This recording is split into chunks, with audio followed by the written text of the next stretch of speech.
All right, what is up, guys? Let me know if you can hear me. Let me get a sound check in the chat. I'm using a new app today. Hopefully that'll give us less like video failures. Not sure how that'll do, but we're gonna see.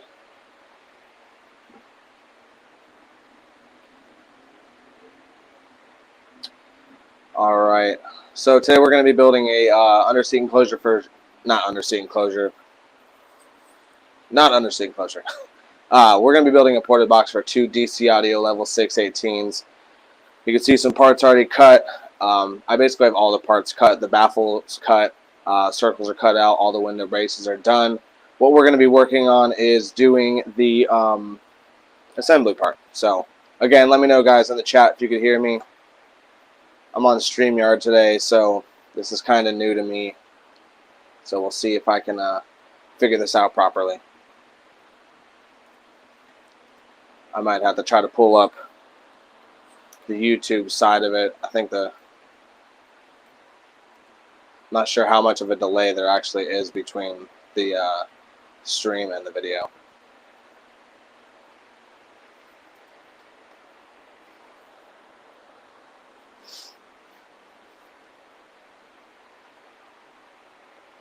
Let me know who's in the chat. Let me know who's watching.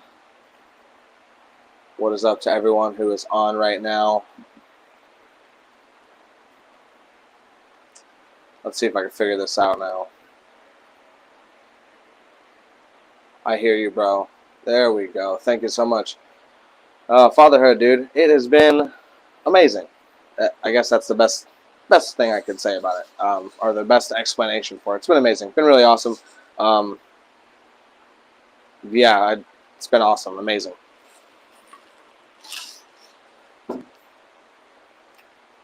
Yeah, like a whole bunch of comments.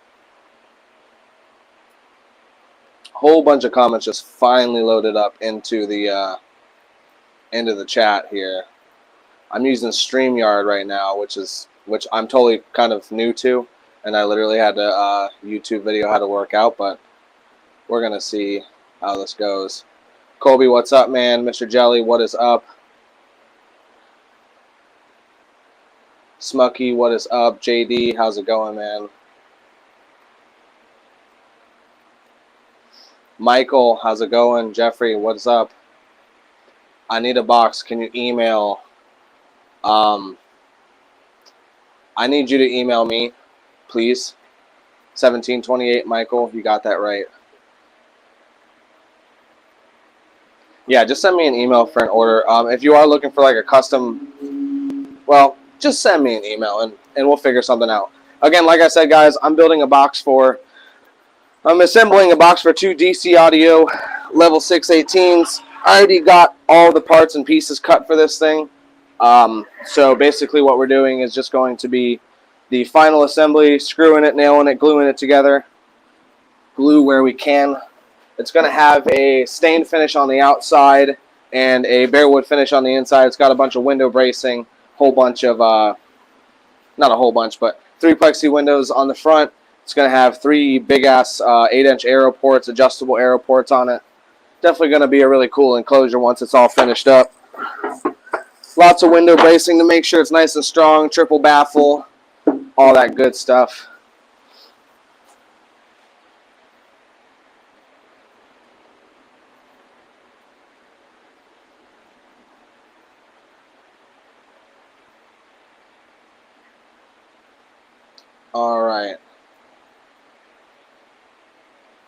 All right, so I guess we'll just get started.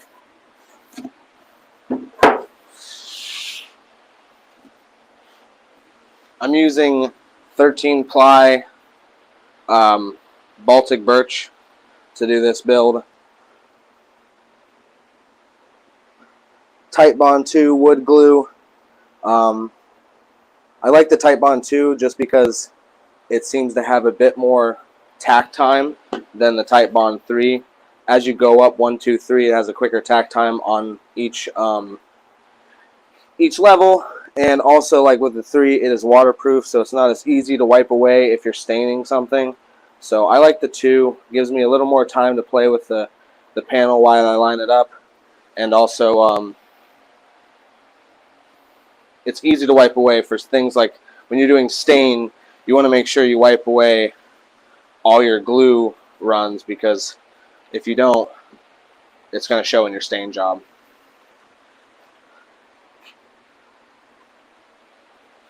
I'm doing great, Michael. Thank you for asking, man.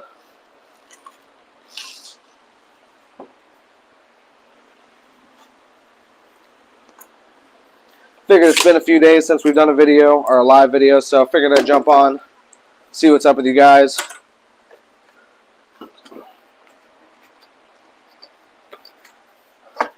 Build some enclosures.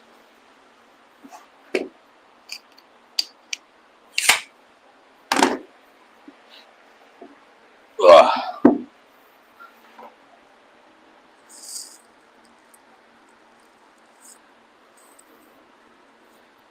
Yeah, I'm never sure when to start chat. I see you're working. I know a couple of times, I think quite a few times you've mentioned you're working, Michael. Not sure always when to start the chat, because I kind of get off when I want to get off. Not really when I want to get off, but I start at like 4:30, so I get off at 5 p.m. So doing a stream even at 5:30, like I'm going past what I'm working. I just don't know what time is best for you guys. Maybe if you want in the chat, guys, let me know like what would be a good time to do the live videos so you guys can get to see them. Obviously, everyone watching now is watching, so maybe that's a bad question. But for all you guys watching after this stream has ended, let me know what would be a better time for you guys. I might be able to work it out. I mean, if it's going to increase the viewership like a ton, it would make sense. But I also I got to get home and get to the family. So I don't want to be here all night. After that many hours, it's already a long day, So basically, what I'm doing now behind this wall is I'm brad nailing the back to the bottom piece. Can you show the glue or put in a link, please? I start at 3 to 11. That's a crazy schedule. Yeah, Type Bond Type 2. I don't know the best way to really show a link. Well, I guess I'm too lazy to show a link. Hopefully that's okay. Audio guys are vampires. Yeah, that's very true, dude. I used to definitely be like that. I mean, I was honestly usually like literally working overnights most times. I just kind of liked it better that way. But now that I got a family, I'm trying to make sure I put some stability in my life, and really working those kind of hours is trash if you want to spend any time with the kids. Well, I only have one kid, but I want to spend as much time as I can with her, so I kind of adapted my schedule throughout time to compensate. That's why I get here so early. I want to make sure I can actually get off at a decent time, but also then I guess by 9 o'clock, 9:30, I'm like, oof, I almost dropped that piece. I'm like old man tired by that time, honestly.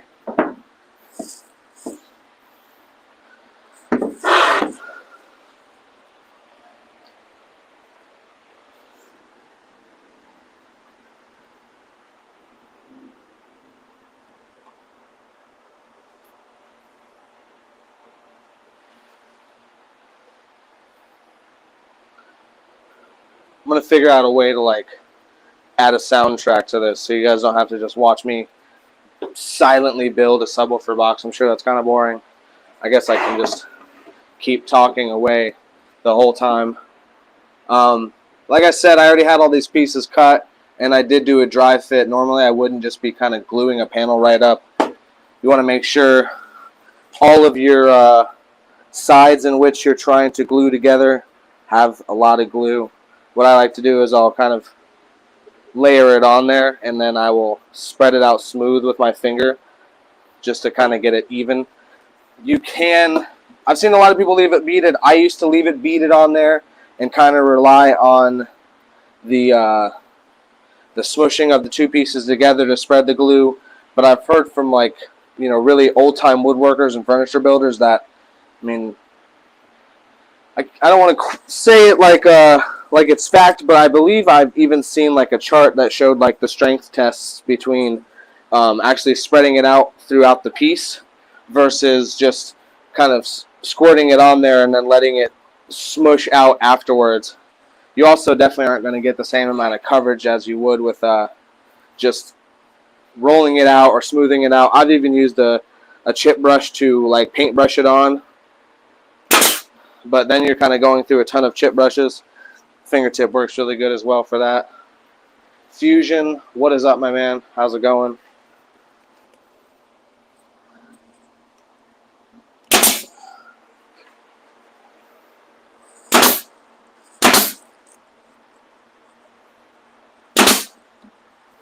I'm using 1.25" brad nails to basically secure it together while the glue dries. I'm also going to be adding 1.25" drywall screws in the places I can, such as the bottom. There's not going to be a lot of places because it's getting a stained finish, and you're going to see obviously all outside panels and the top. So bottom, really the only place we're going to be able to hide screws, but we'll make it work. Also, with the triple baffle, we can hide some screws between the layers of the baffles, so we'll have plenty of screws in here.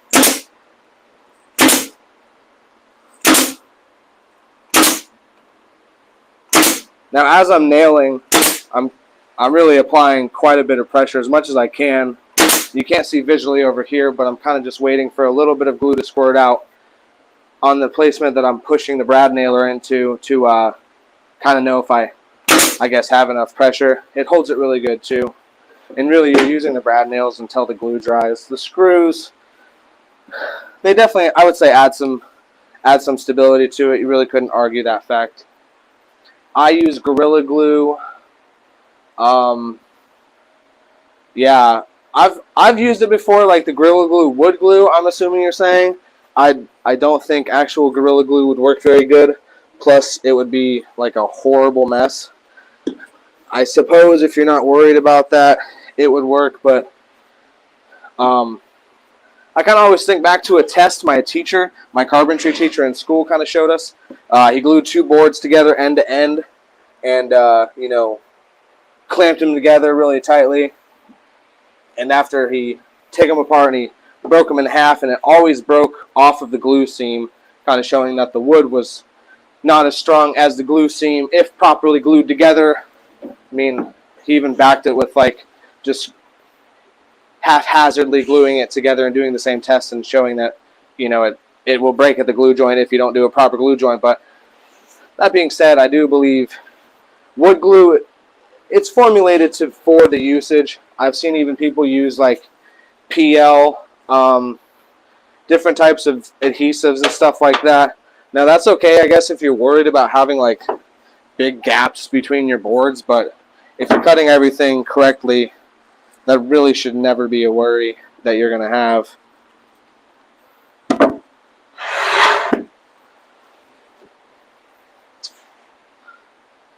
Don't get that stuff in your hair. Oh yeah, dude, for real. Well, I think that was the Gorilla Glue like spray adhesive, wasn't it? I've seen the meme floating around quite a few times. Again, I'm just gluing up my pieces using Titebond 2. I get my wood glue from Home Depot. You can get the same stuff from Lowe's, I believe. Most hardware stores should have Titebond 2, I would imagine. I am using like an old, I think, lubricant bottle or something to apply the glue. It's just something I had after I'd used it all, and the glue bottle that they come with, I don't really like the tip on it. I like a finer tip to have a little more control. Someone go ahead and add a that's what she said joke to that, I guess. I went to ISPLL World Finals show. Wow, I can't talk at all. I went to ISPLL World Finals show in North Michigan this past weekend. Good turnout, some amazing setups. Definitely made me excited to build my first highly custom enclosure. Hell yeah, dude! It's definitely nice to go to shows once in a while and get some good encouragement, inspiration, what have you. I mean, that's really kind of how I learn to do everything I do, is studying everyone else's builds, watching what they're doing. Not really copying, but you know, there ain't nothing wrong with seeing, hey, that works, so why not try it out and go with it.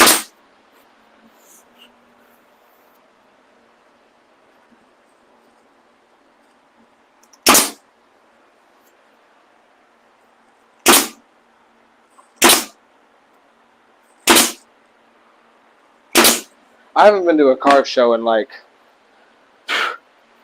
2 years at this point, I think. I've been so busy, and honestly, they're not. Once you have had a build at a show, they're just not as fun to not go, or they're not as fun to go without a build. They're still cool. There's still a lot of things to check out, but I don't have a build, and I really want a build to go. So very soon, shortly, hopefully, maybe soon. I don't know. We'll see. Also, want to wait till the baby gets a little older too. That way, I can drag her along with me. Although I don't know how much I would trust any little kid's ears next to some of these builds. I remember even back when I had a build, I felt really uncomfortable when people would try to get me to give their kids demos. It just, you know, they weren't my kids, and I guess you could say, well, why do you care if the parents don't care? But you know, that's a lot of volume, and the kids have really no way of understanding it, or even possibly what it could do to your hearing.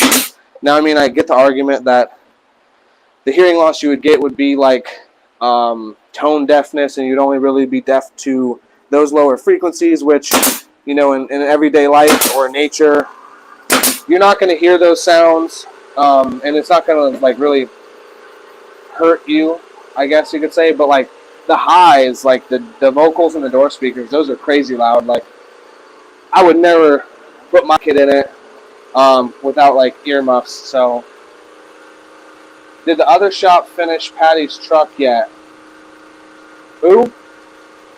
I don't know who you're talking about.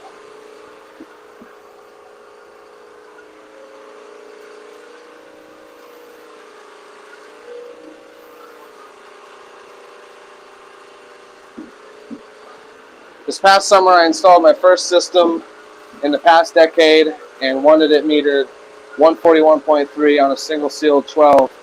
That's not too bad on a single sealed 12. That meter, though, can really be a feelings hurter. I'll tell you what. You'll think you're loud until you hit that meter. I've definitely felt that pain quite a few times. But it really does put a good perspective on where exactly you're at with your build. And I don't think there's really any other way that is equal to showing you just where your build is at as far as bass goes and like SPL wise. So I'm going to make a Porta Box 2 sub enclosure before the next show. Hopefully score better. Yeah, 112 sealed, the 212s ported, you said? Oh, yeah, definitely. You're going to be light years louder, I would say, man. I don't know what 12s you're going with or what amp you're going with, but I don't even. Also, you need to know what vehicle down to this point, but especially with competing, all these little fine details really, really matter. But I've seen builds with 212s. I mean, do one high 150s, like maybe even higher than that. I don't want to get your hopes up like insanely, because that's guys who have really been doing it for years and years and years and years and know what's going on.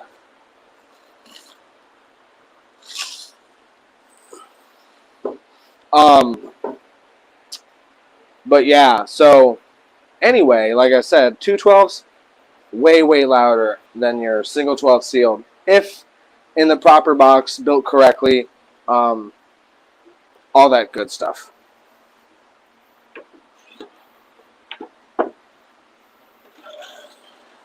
I was just messing with you, by the way, Colby. I know what you were talking about. Yeah, I'm not sure on the ETA of it, man. I've kind of just been following Homeboy on Instagram, or Florida Boy on Instagram, Homeboy. I've been following Florida Boy on Instagram, just kind of seeing, but good stuff takes a long time, so there's no need for me to add into the mix of, hey, when's it going to be done? So it'll be done. It will be done. One day. Alright, so just you guys can see better what we got going on here. Maybe we'll do a camera angle adjustment just so the Patry build, I didn't even read that the first time I read that. I like kind of read right past it. Oh, there we go, much better angle. Alright. So, window braces. I mainly focus on SQ, so I'm not terribly concerned with the scoring real high, but it'd be nice to say I can top 150. With the proper subs and the right power, in the right box, in the right vehicle, that is possible for sure. It's real hard to say, man. Like, yeah, like nowadays it seems like 160 is the new 150, and about 150 is, you know, it almost seems like 150 is at your everyday build level at this point. But with that being said, there is still a lot of work required to get 150. LOL, dude, who?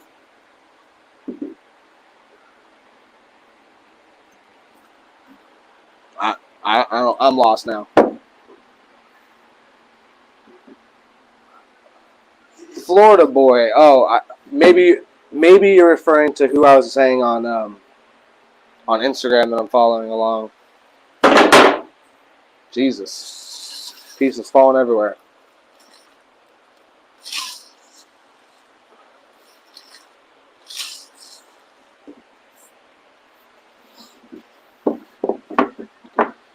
Alright, so I'm going to do one more kind of rough dry fit just before I go ahead and start gluing in all these window brace pieces, because at that point it'd be a little too late to try to fix anything. So we're going to see.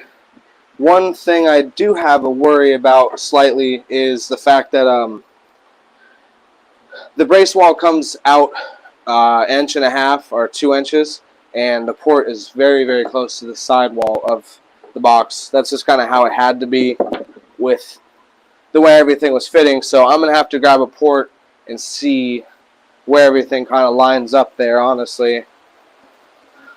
It's part of the measure twice, cut once rule. Get the port out, test fit it before you go ahead and start assembling things, because cutting it in the box would really suck, honestly. We're using arrow ports, 3 8-inch big ass port, adjustable arrow ports. They're very convenient because you can change tuning really quickly. They're also really great quality, honestly. Benjamin Gailey, or however you pronounce his last name, does a really good job on all his stuff. I've been ordering these ports from him for a very long time. Checking in from Japan. What is up, my man? How's it going? I found you on Facebook the other day, or I believe you found me on Facebook the other day.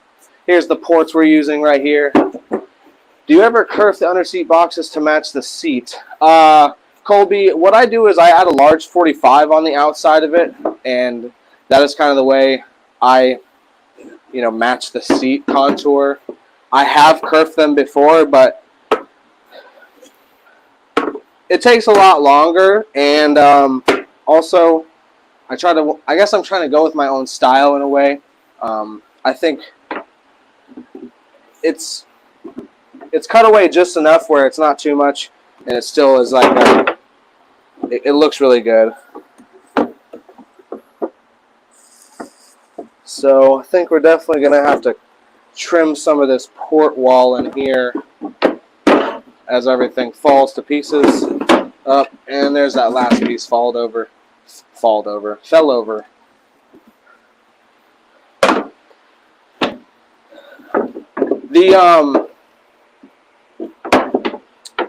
I posted an underseat enclosure for a older Chevy extended cab.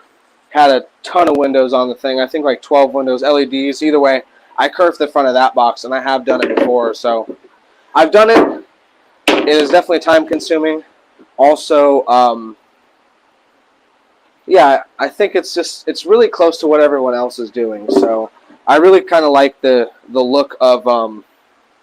I wish I had a box to show you. If you're familiar with my work, you've seen it, or you guys can just check out an underseat box build video. But I guess the chamfers on the sides, you can't even see me when I'm talking over here. Move this a little bit.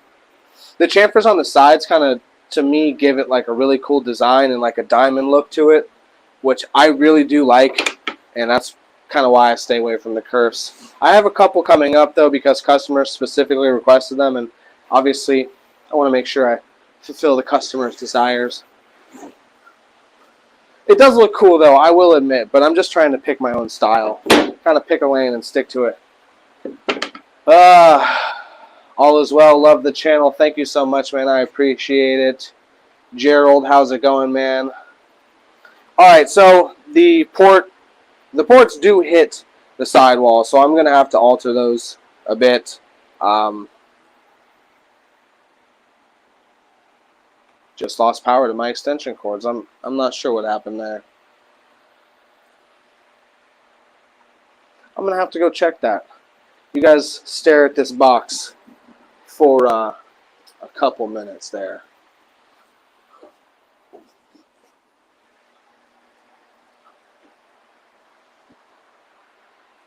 Not a couple minutes. I'll be back way quicker than that. It's literally going to be probably a couple seconds. I'm going to pick a better filming angle too when I come back here so you guys can kind of see me talk, but also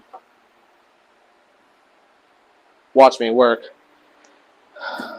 Michael, are you still here? There's a show in Gary this weekend. Smucky, let's see if I can make that easier for Michael to see. I think I can add that to chat. Let's see, show. Did it show? I'm not sure. We will see. There we go. I'm getting better at this stuff. What's up, bro? I'm on the road. Big trucking. Seeing you live. Showing love. What is up, man? How's it going?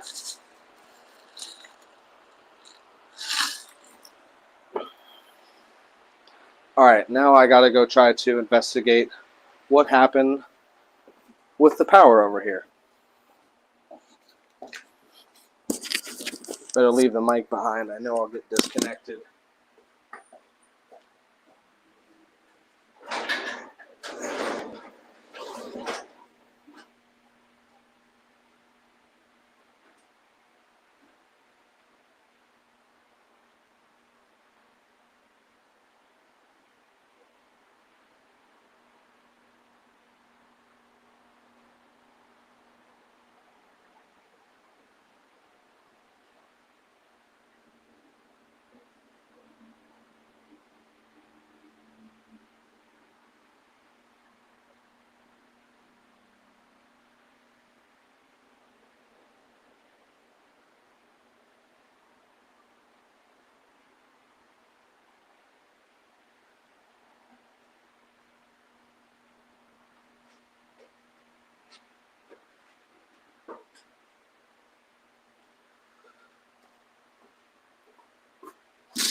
Alright guys, we're back.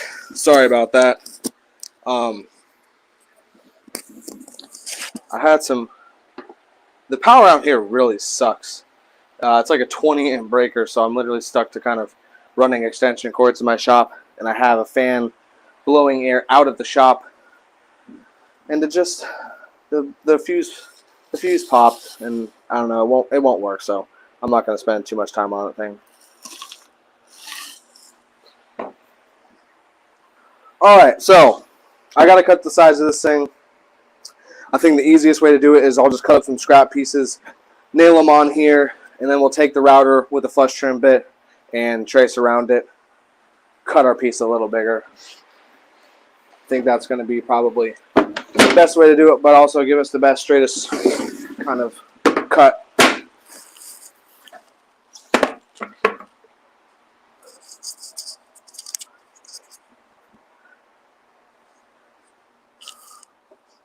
The rain makes your back worse.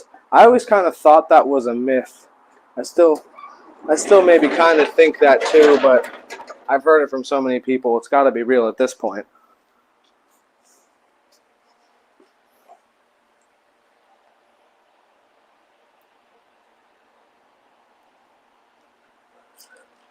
Let me hear from all the viewers. Where are you guys from? Where are you guys viewing from, watching from? I guess not specifically. I guess state-wise, maybe. All right.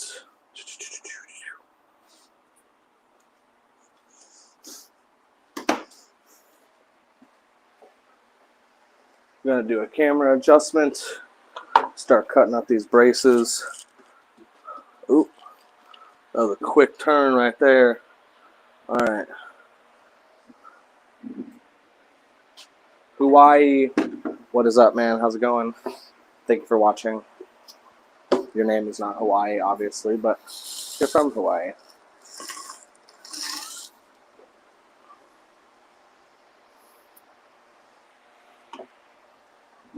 Michael from Indiana, what is up, man? Colby, New Mexico, how's it going, dude? No, I've already said hi to you guys, but hello again. Kalamazoo, Michigan, interesting right there. Just, I would almost like to live there just to say I live there. The name is funny. Not funny like, you know, you get it. Southern Michigan. I'm sure it's probably getting cold up there now. I know in Florida we're already starting to get some chillier days. Now, I know you guys from Michigan are probably going to say there's no chilly days here, but it's getting cooler, so I'm sure you guys are probably feeling the same thing over there. Or at least will soon, that is. Okay.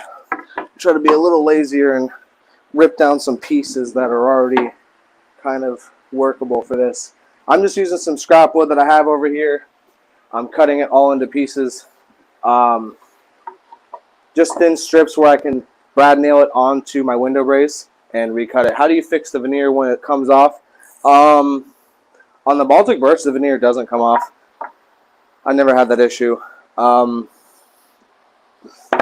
mean, honestly, veneer, like, I don't know.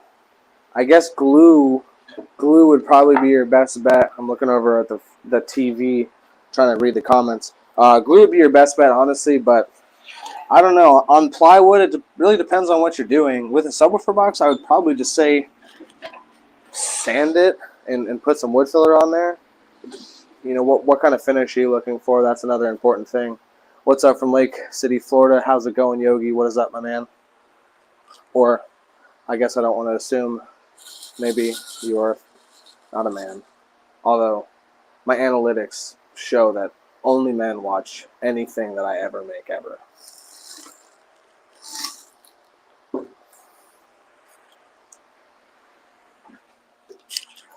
Alright, so let's see here.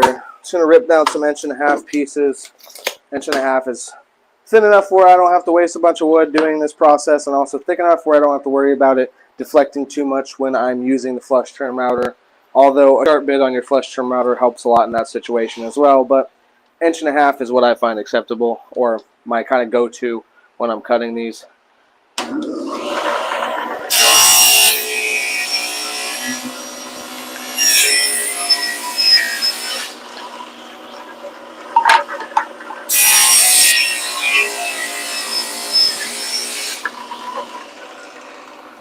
Living the dream. I always somewhat think when people say living the dream, they mean that totally sarcastically. I mean, usually when I say living the dream, I do mean that totally sarcastically. But hey, hopefully you are living the dream, dude. I hope you are. I guess I could say I am living the dream. Hopefully all you guys are living the dream. Alright, so I got these pieces. Oop, here we go. I got these pieces cut up. Now we're just going to nail them to the thing. And lights dimming when you power on that saw. Yeah, that's a sign of bad electrical. Dude, I'm telling you, it's alarmingly bad. There's been discussions with the landlord to fix it, but that being said, I've also been here for a year and a half, and still hasn't been fixed yet. So for the time being, this works. I'm not going to be here forever, of course, and nor was that ever really the plan, but it sure would have been nice to have a shop with some proper electrical, because really, like,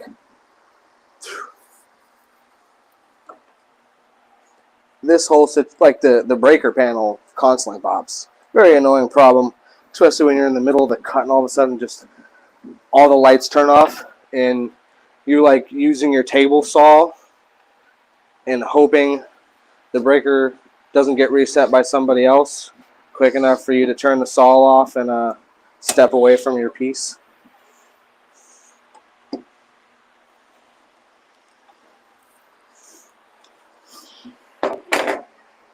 Alright, happy to be alive, sharing time with you. Thanks, Yogi. If your dream was to own your own business and build badass enclosures, you're living the dream. I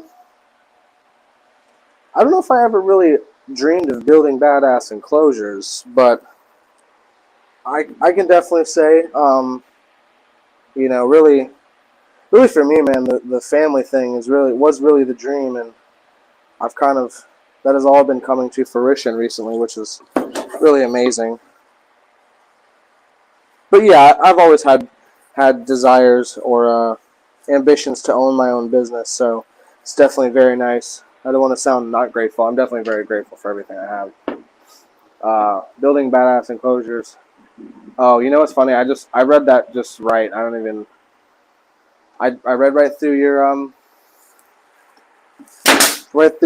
mistype. Let's see. When in Rome, do like the Romans. Maybe. My shop got extensions on extensions.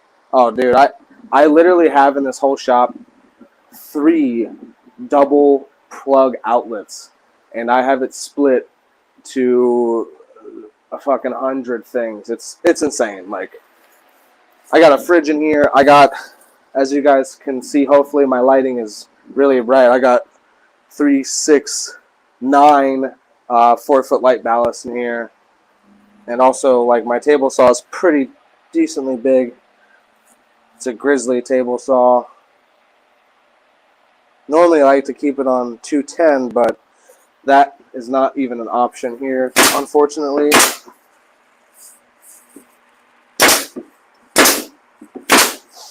Alright, so I'm just getting this, again, bad nailed on here. We're going to take it over to the router and kind of trim it out. Alright, I guess we'll try to find a way to bring you guys with if we can. We'll see how easy that's going to be. I'm literally dragging the camera behind me. Alright, let's see here. Best way to do this. Alright. Perfect. There we go. Alright, cool. Sweet. Okay, so we're going to flush trim bit this thing.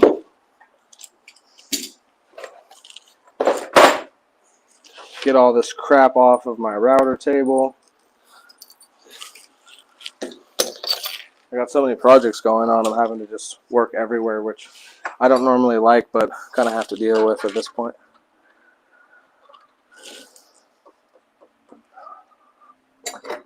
If you guys want recommendations on router lifts, I would definitely go check out this Craig router lift over here. It's a very nice heavy-duty router lift. They were nice enough to send to me, like, a long time ago, but I think over a year and a half ago at this point. Over here tightening when I need to be loosening. But yeah, anyway, they sent me this thing here probably a year and a half ago, and it has been working like a champ ever since. Honestly, I always like to, when I remember, give them a shout out, because definitely a high quality router lift.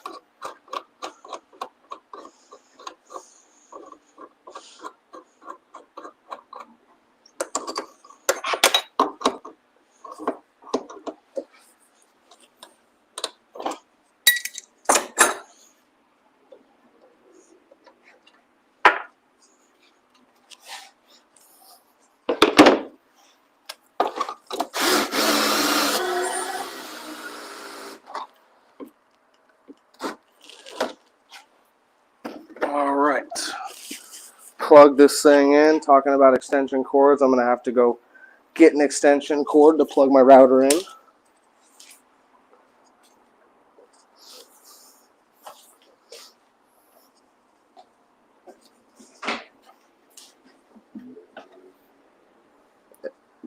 This is proof right here. Make sure everything is off first. See if the height is correct one more time. Looking good.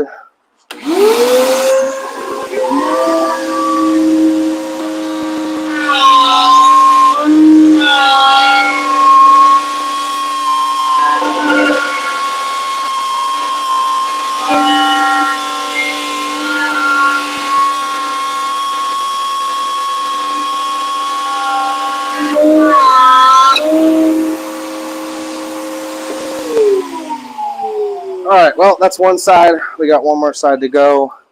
Guess we'll drag you guys back over here. Take the trip all the way over here. We got 19 people watching. There better be 19 likes on this chat, or on this video, that is. Let's see. Right there's good. Alright, so I'm just going to use the same pieces I just used. I'm going to pull them off. I got a little pry bar somewhere. This thing likes to elude me when I need it the most.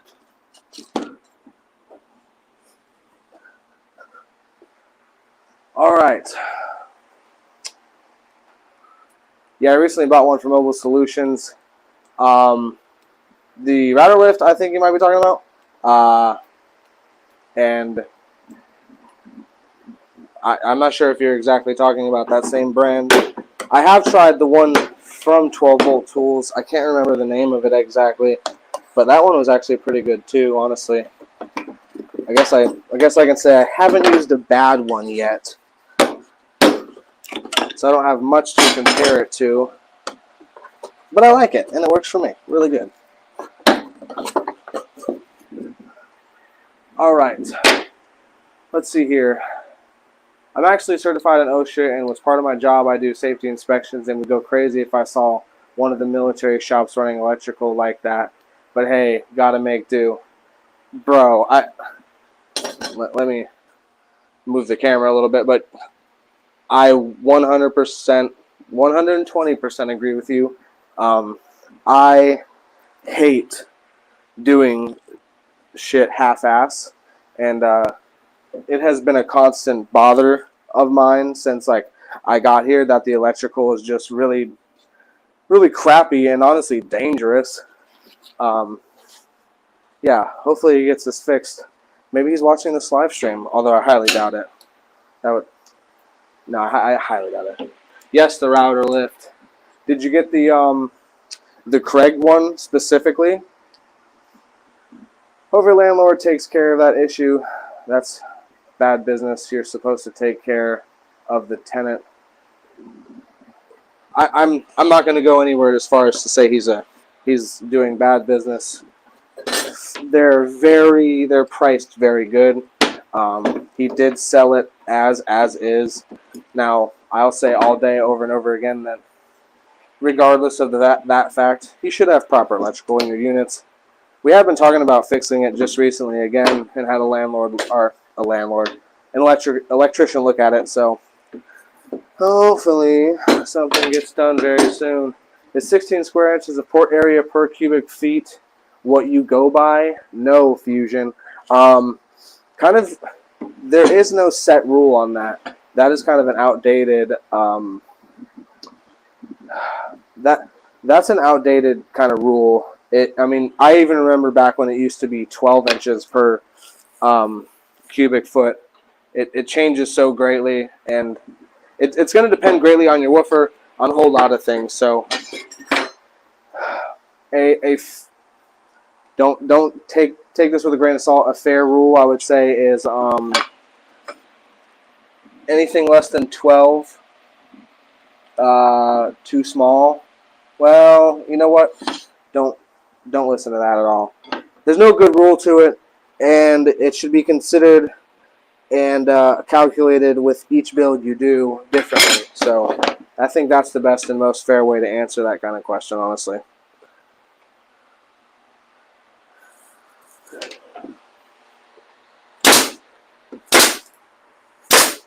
Ooh. Oh my gosh.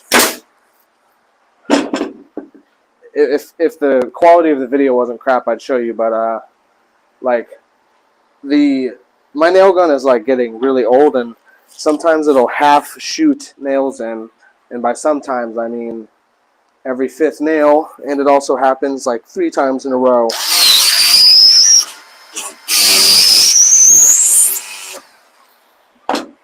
Alright. I know you're in Florida, but what city? Email me if you want to know my location. I don't necessarily want to be giving it out on YouTube. I know there's only 19 people watching, but you 19 people could be murderers or serial killers, and I don't even know. Or who knows? I mean, honestly, also my shop is appointment only, and I definitely do not want anybody stopping by unannounced, personally. This is not something I enjoy in any way, shape, or form. When are you going to do a 20 to 21 enclosure? I've done quite a few of them already. I have a bunch more coming out. I don't know if I've done any videos of it yet, honestly, so we'll see. I don't mean you, Troy. Oh, see, you're a special exception. I mean, like, people who haven't spent money with me yet and want to talk about a build, and I don't even mean anyone specifically in that situation, but I limit it because if I have to stop 10 times a day what I'm doing to try to like answer questions about something, I'm never going to get anything done. I remember my old shop, it was like that, and customers were a daily thing, and it was not fun trying to go through the whole list. So Troy, I swear I don't mean you. I promise.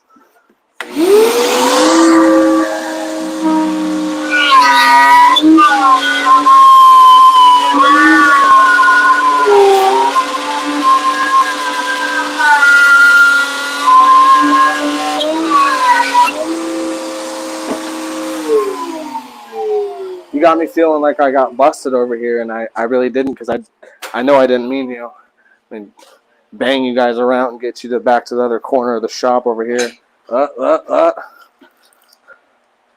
We got quality building, not quality camera work. Troy, you special. Troy, he's special. You are special, Troy. What a lovely sound. The router. Jose, what is up, my man? Oh, thank you. I was hoping so. I was like, as soon as I seen that, I was like, oh no. Like, and really, I hope nobody thinks I'm singling them out, because I'm really not, but y'all get it. And if you don't, watch the video twice, because I already explained it once. Man, that was a bar. Just want to know if you're worth the trip, and I'm looking for a box built. I'm always worth the trip. No, I mean, I feel like I am if you order a box from me. But it depends what you need. So email me, and we'll talk about it before you go drive all the way over here. I definitely want to try to do that before I have anyone drive all this way. Or even if you might be down the street, but I'd rather we talk about it on email first to make sure I can even do something for you, make sure I can even get it done in the proper amount of time, because honestly, like, you got like a 6-month wait time right now.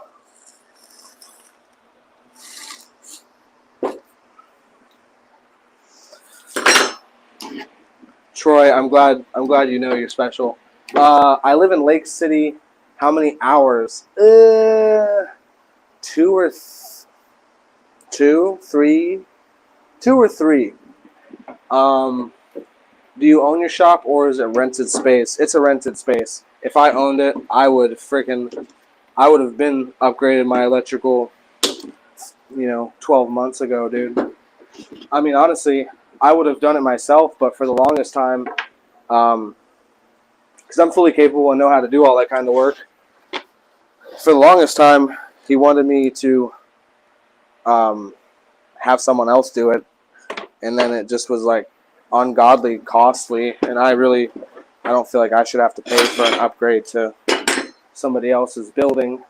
Although, I mean, it is kind of somewhat typical in leases to make upgrades to the building, maybe, but I'm too small to be throwing around that kind of money. Is that a custom enclosure, or is that one of your box designs plans on your website? This is a custom enclosure. This is definitely a special design with all the window bracing, all that good stuff. Obviously, I don't think I have anything on the low fabs side with subs that are necessarily this large. The level 6s are really big. They definitely require not a very large box, because DC subs in general tend to run a little, I don't want to say a little small, but a little on the smaller side as far as subwoofer enclosures go. So it's a smaller box, but it's a big box as far as what all is entailed. 6 months wait, that's enough time for me to figure out how to do it myself. Hey man, you should do that then. Yeah, I don't know what to tell you. I mean, if don't buy from me. I don't know. Are your Chevy/GMC closures straight across the back, or is there cutouts in the back to fit all the way back?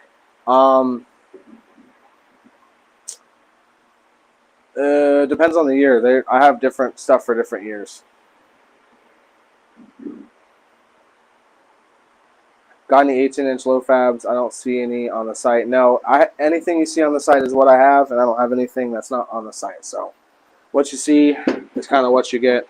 I definitely plan to add more stuff on there, but right now I'm worried about finishing current orders, not adding more orders. Can't rush perfection. We definitely I gotta agree with that one right there. That is for sure a fact. But also too, you know, 6 months is not going to get you to the level I'm at by any stretch of the imagination. But also, go in that 6 months and also thousands of dollars of money, you know, invested, thousands of dollars invested in the tools and all the little things you need to build a box. People kill me complaining about wait time. They kill me as well. They kill me as well. It's going to take you a lot longer than 6 months to get to this guy's talent, maybe 6 years. Then you can get close to his talent. I'd say I agree with that. Well, I don't know. I mean, hey, maybe not. There's some people who have like some natural-born talent. I happen to also think I do have natural-born talent as well. Maybe not natural-born talent for building subwoofer boxes specifically, but I do think I do have some natural inclination to be handy with my hands. I've kind of amazed myself throughout my process of building boxes and getting better at all this stuff. And I've kind of learned that I'm really good at like first tries. I've found that to be true for sure. I'm trying to stream in 1080p, and it is definitely slowing my computer down. Not your fault, folks. Don't plan builds ahead. Oh yeah, right, for real. 20 people watching. We better have 20 likes on this video. If you got, oh wow, we just dropped 3 viewers right there. Wasn't talking long enough. All right, trying to pull up this design for this enclosure over here so I can get an idea of where my braces are gonna go. I kind of have everything pre-designed already, and I just go based off of that. Better off not deviating from a plan that was already figured out in the computer. I've done it myself in the past, but I've spent too much money on my stereo to make another attempt. Just want it done. Facts. If I had enough money to get a build done, dude, I'd pay somebody for sure. I don't want to have to do it myself, especially with all the stuff I got going on. I mean, even if I had a regular job, if I had no job, if I had the money to have a build done, I'm definitely paying somebody. Now you just got all around natural talent, buddy. Thank you, Jose. I appreciate that, dude. First try, I'm 3-try guy. Hey, bro, that's good too. I've definitely been 3-try guy on a hell of a lot of things. Man, Google SketchUp is really not one to pull up right now. Trying to get Google SketchUp so I can see this design and start on this box, or at least get the braces in, that is. Oh, you know what? I already have it marked out on the big brace, so we're gonna go with that. When you're good, the wait time can grow. A handyman box builder has no wait time. Yeah, I don't want to say competition because I don't really believe I have many competitors as far as what I do. But I have seen so many dudes try to brag or boast about the fact that they have a 1 week wait time, and I'm like, so you must be doing nothing, I guess, all week. And I understand being small, new. I'm not trying to hate on the newer guys who are trying to run their businesses, but damn, like I have, I don't know if I've had a 1 week wait time, and I think I passed a 1 week wait time after the first couple weeks of business, if not sooner than that. I mean, from the start, I've always had a very, very large list of waiting. Can you talk about your methods of getting optimal performance out of the subwoofers in your enclosure? Stephen Foster, that is a good topic. Damian Greer, oh man, you see, Google SketchUp is finally wanting to load up for me. We're going to see which one actually pulls up the design now. Trying to get back to this comment. Damian Greer, okay, then are the prices on your website? I need a box for 212s. Yes, my prices are on my website. You can order anything that I offer from my website. Free shipping anywhere in the United States. Work 40 hours, then come home to paperwork. I have all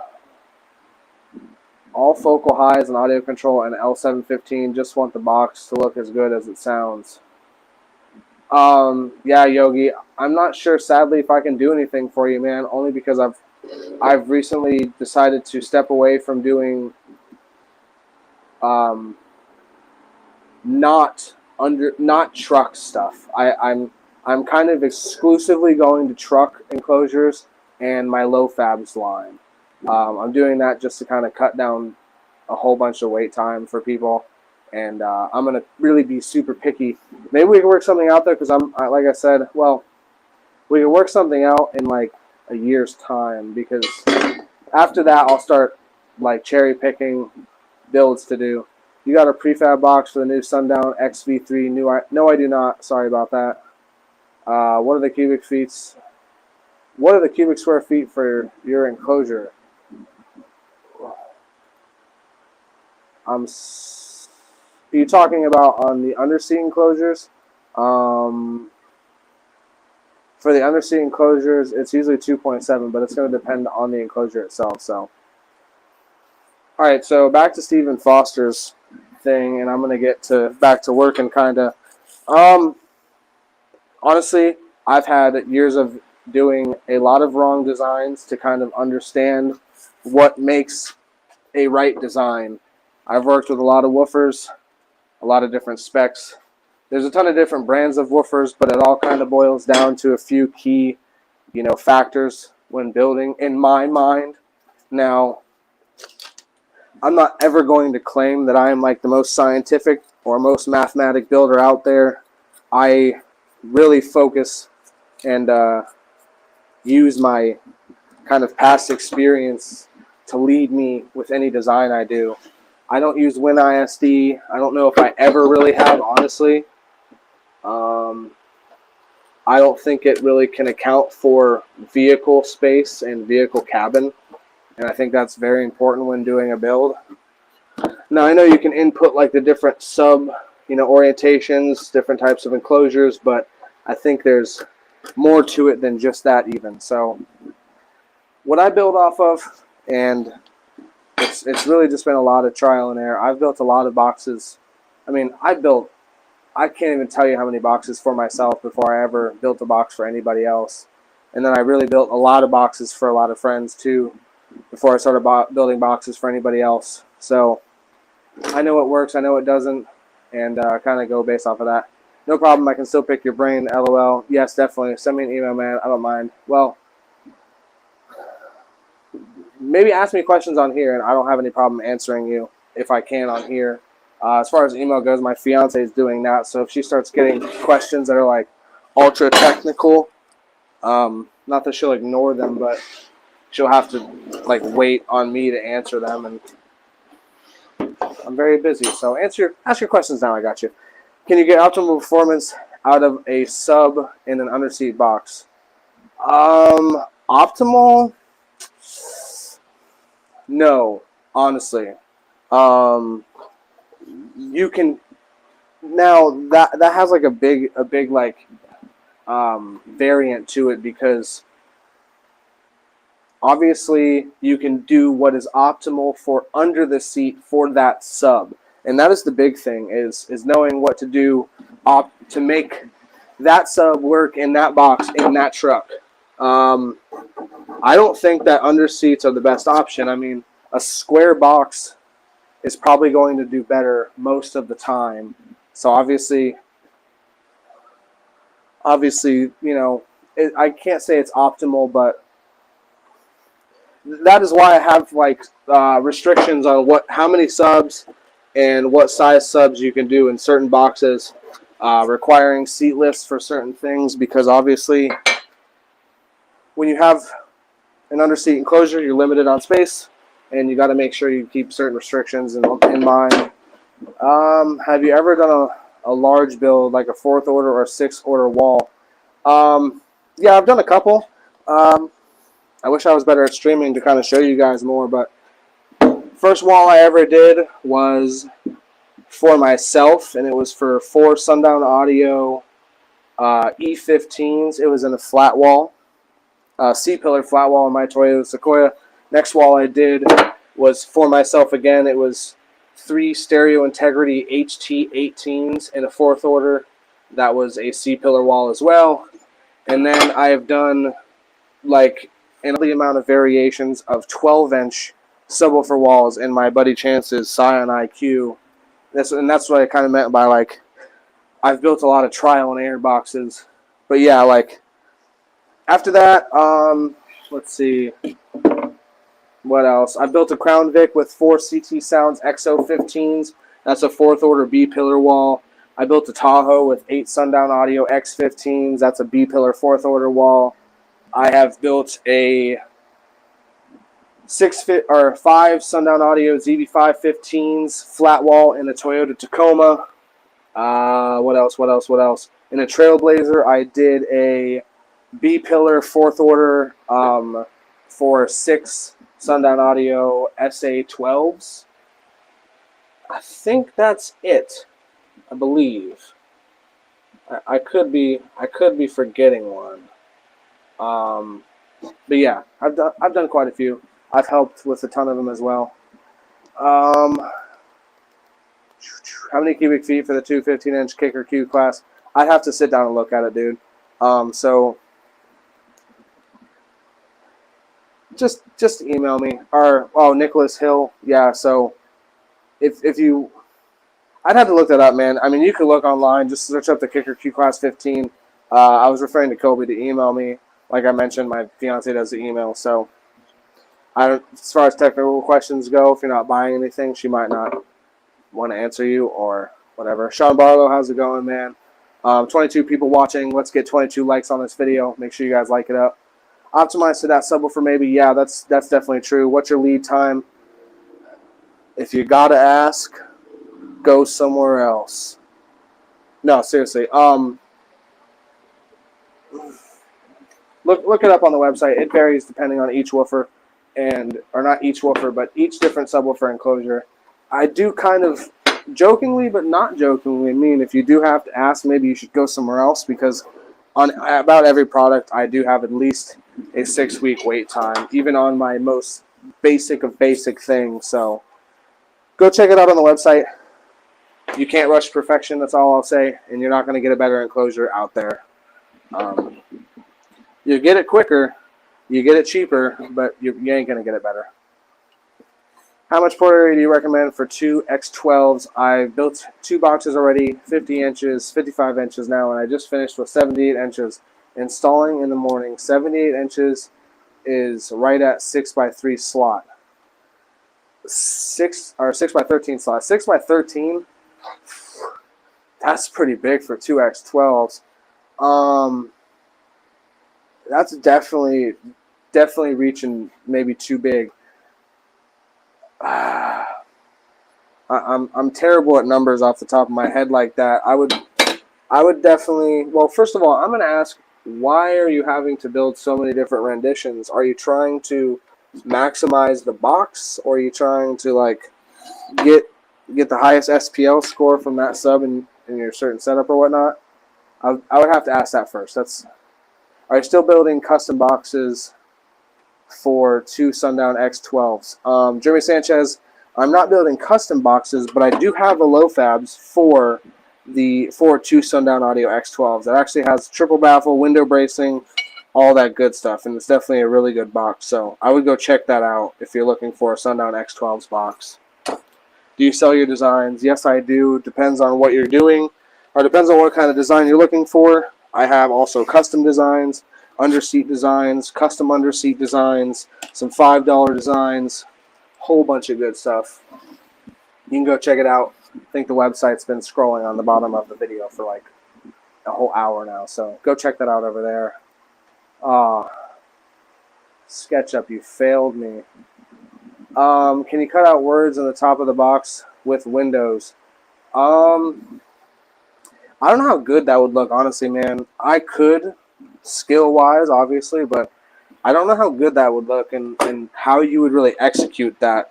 If you really wanted to do that, I would say maybe do a window of a certain shape and have etched inside the plexiglass whatever word or phrase you're looking to do. I mean, maybe unless you're doing like really simple letters, but certain letters like O, for example, it's going to have, you're going to need to have a bridge to kind of connect that island in the middle of the O. And if you don't have that, I don't know how good a window will really look with that. I don't want to make anything that doesn't look very good. Let's see here. Will do. Thank you. I appreciate it, man. If you even go check out my website. Would you design a box blow through if given an area available? Yes, I would, Montez. Go check out my website. I actually sell custom 4th order designs. That falls under the blow through designs. You can order those on my website. So go make sure you check those. Make sure you go check those out. Could not agree more with you, Khalifa. What did you say? As an engineer and builder with 30 years of experience, I rate your work as A+. The detail that you put into your work is first class. Thank you, man. I really appreciate that so much. What do you think about JT4011 scraping bass? Dude, I know exactly who you're talking about. James Taylor. Yeah, I really like his work, actually. He is one of the guys I follow as trying to self-teach myself. I definitely watch a lot of his videos, so he's a talented dude. Hopefully that's who you're talking about. The guy who built JP's build. Yeah, he's a talented guy. I think he could have been given a lot more time to work on that Tahoe. And I know people kind of give him shit about how long he took, which is totally ridiculous because the work he did on it was already phenomenal as is. But he could have been given some more time on that thing, and that thing would have been friggin', I mean, really, really top notch. HFCA, high voltage car audio. Yeah, high voltage car audio, James Taylor. James A. Taylor. That's the JT. JAT4011. Yeah, exactly. James A. Taylor. So yeah, high voltage car audio. Like I said, very talented dude for sure, and I enjoy his work. I like his style too. Actually, that's one thing I kind of. That's how I pick my favorite builders. Really, is their style. I follow him as well. Yes, very talented guy. If you guys aren't following him, go follow him. And if you're not following me, why aren't you following me yet? That's what I want to know. Why are you watching me build boxes and you're not subscribed to my channel yet? Alright, let's see if we can get somewhat of a... This is kind of a weird Oh, bring it to the ceiling. Nope, way too high. Bring you guys in the rafters over here. Trying to get a better angle for you so you can see me working, or maybe just even talking a little better. We're going to set it like this, I suppose. First box I built was 5 feet and 50-inch port area, was right at 4 by 13 by 33 hertz. Felt like it just wasn't hitting right. Second box was 4.3 cubes and it hit harder for sure. Still feel like I got more. 5 feet, definitely too big for 2x12s. I would say what I do is go with 2.25 to 2.5 per sub. So, okay, I guess 5 cubic feet is not too big if you're going off of that rule. You did say X12s, right? I'm pretty damn sure you said X12s. I hope you did, that is. Yes, okay. No, wait, that's not your comment. I hope you said X12s. If you're talking about X12s, 5 cubic feet should have been good. Remember, you do need back pressure in your ports, so sometimes bigger is not always better with the ports. You want some back pressure, and especially if you're experiencing going to a smaller box gave you better results, that might be a sign that you didn't have enough back pressure right there. And I might be totally making an ass out of myself even using the term back pressure and talking about a subwoofer box. Remember, I'm not the most scientific subwoofer box builder out there. I just, I know how to build pretty stuff. We'll say that. There you guys can actually see what the hell's going on here. Oh, jeez.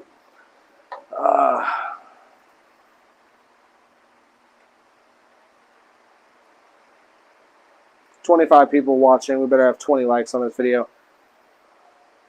25 likes on this video. JT and Bobby Gately both do phenomenal work. Yes, they do. Bobby Gately is a good internet friend of mine, I will say. We talk quite a bit on chat. I've asked him some advice on good stuff, business-wise, because I definitely aspire to be where he is financially in business. He is also very skilled, though, so I'm pretty sure I've even bugged him about some building tips as well.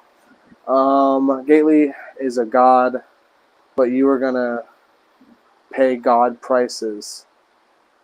I don't know about God, but he good. I don't know about God, but he good. Customlowz and Australia's biggest space channel, best enclosure builders. Australia's biggest space channel. I've never seen that. What's your cat's name? I have 2 cats. One cat is Whiskers, one cat is Mittens.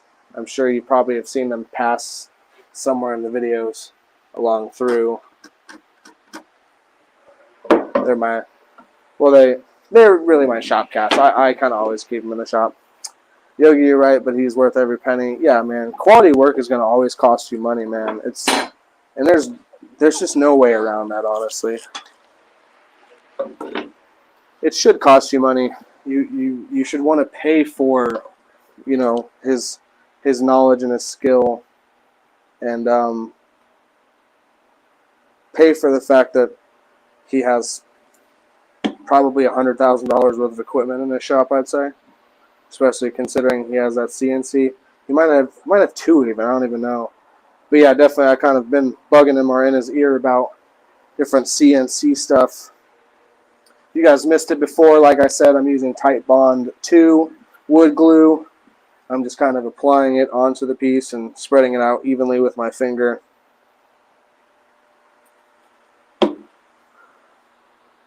Are you building a system for your own car? One day I will. I've had some systems in my own car, some big ones. I had 615s on 2 Banda 7Ks, and after having that, going anything smaller was kind of upsetting in my opinion. So I didn't really do anything. I want to do something, but also I want to do something that is really big, and or maybe not even really big, but like really well built and well designed and like high quality stuff. That's what I'd like to do in my build next. And I think I'm gonna wait however long it takes until I can actually start doing it in that way, not just kind of piecing it together normally on my builds, like I've always had to kind of make things work or make do with certain things, trying to keep it budget, but I'm going to wait until I kind of have like a no-holds-bar kind of budget to play with. Yeah, Gately has definitely earned the right to charge that much. Do you color match vehicles with paint, or is it bedliner? With bedliner, not paint. If you wanted a color match box with paint, it would cost like, I don't know, $1,000 for just a paint job.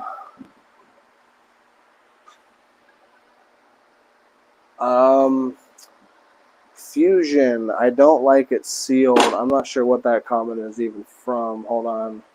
Let me scroll up a little bit. I have 2 DC level 410s under my seat and a 2002 Silverado, 3 cubic feet without a seat lift, sealed. I'm about to take out my front jump seat and run an extended port out the box along the trans hump. Hey man, if it works, it works. I guess. I would maybe recommend just building a completely new box instead of trying to modify it. Modifying it may work for some time, may work for a long time, but you're going to have better results if you build something dedicated for that design and that purpose from the start, I would say. So take that for what it's worth. 28 people watching. We better have 28 likes on this video, guys. Let's see some love. 100 likes. Come on, share. Let's expose this dude. Yeah, man. Expose me. So I can keep building cool boxes on live. Alright, let's get this thing freaking nailed up here.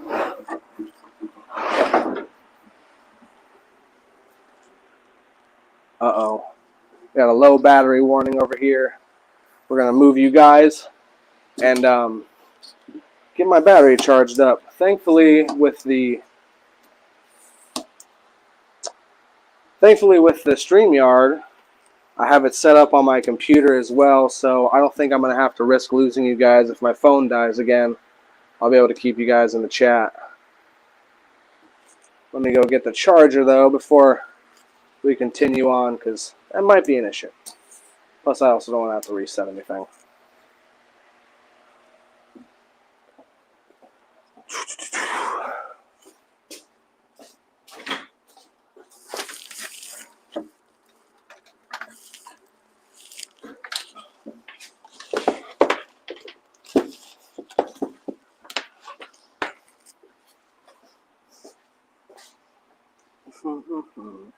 Hopefully I got the plug-in over here. Thank you for the super chat, man. I appreciate it. Let's see. That's roughly $10. I appreciate it, man. Hey, dude, it's really cool that it's like even a different currency. I'm okay with whatever you sent me. Hey, you guys can send me a quarter, and I'd be cool with it. But $10, I appreciate you, man. All right, let's see if I can plug this in without also losing my audio. Let me get a confirmation in chat that you guys can still hear me. I have to plug it in through my mic, so it's kind of iffy whether I kept you guys or not. And then also, hopefully, my phone is charging. We're going to hope for the best, guys. We'll see what happens. If I lose the camera, I won't lose the feed, so we're still good. 874. You're quick with them calculations there. Hey, thank you for that, though. I appreciate you. We can hear you. Thank you so much, man. I appreciate you for the audio verification. Just want to make sure. It's like a pretty cheap mic because I wasn't sure how much I'd actually even like the lapel mic, or even if I would be able to use a mic. So I wanted to start with something a little more cost effective because the good ones, man, they're like a couple $100, and if it wasn't even something that I was going to utilize too often, I definitely wasn't going to spend that kind of money on it.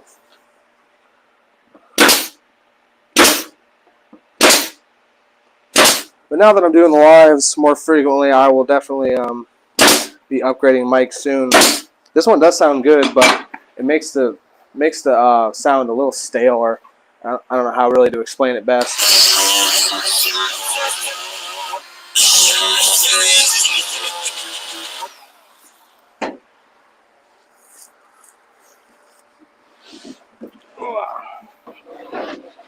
All right, so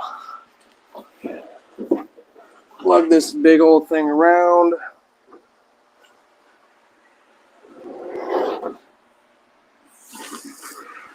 And I'm gonna hope I can see what I'm doing and not shoot any stray nails through the thing, through the bottom of this box while you guys are watching me. 31 people viewing. We better have 31 likes on this video. I'm not actually on the YouTube side of things, so I can't see any of that. Hopefully we have more by now. But you never know.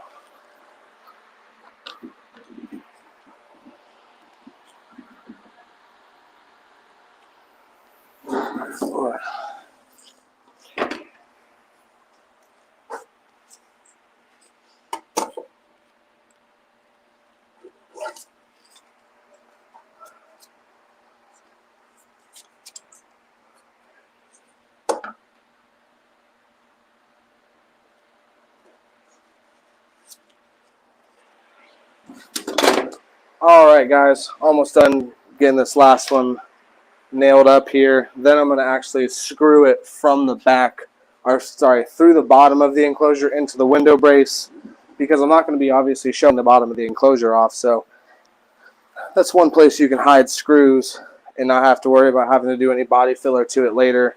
Obviously with an enclosure that's getting stained, you don't want to have any screws exposed, because really, yeah, you can put wood filler, and the wood filler will accept the stain color, but it's never going to look that great, honestly.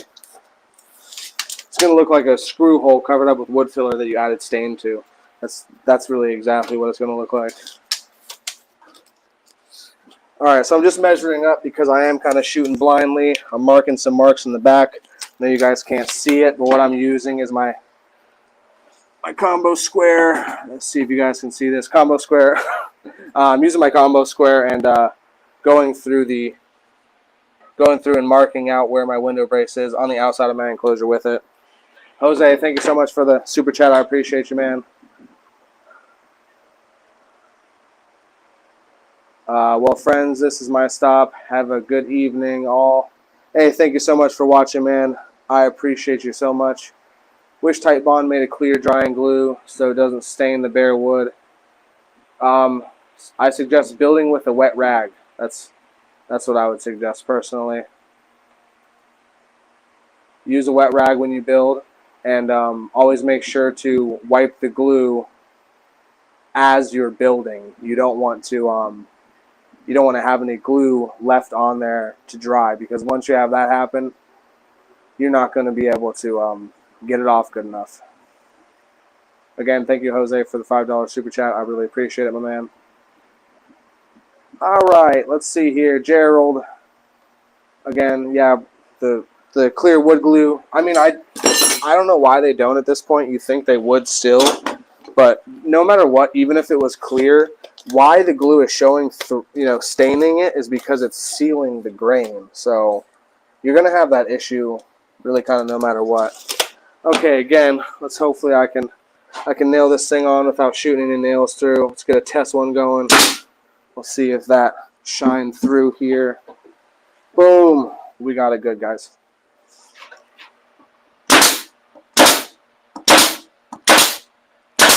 Alright, so we got it nailed up. I'm late, just got home from work. What is up, man? I appreciate you watching. We've just been building this enclosure, basically. That's kind of all we're doing. Unfortunately, I have to go as well. It's 8 a.m. here, and I have to attend a boring meeting. Thank you for watching, Khalifa. I really appreciate it, man. Have the best time you can in your boring meeting.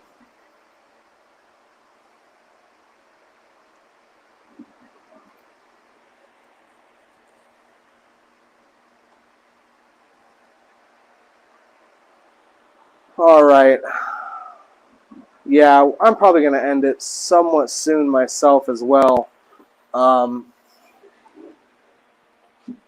Just because it's almost 7 o'clock.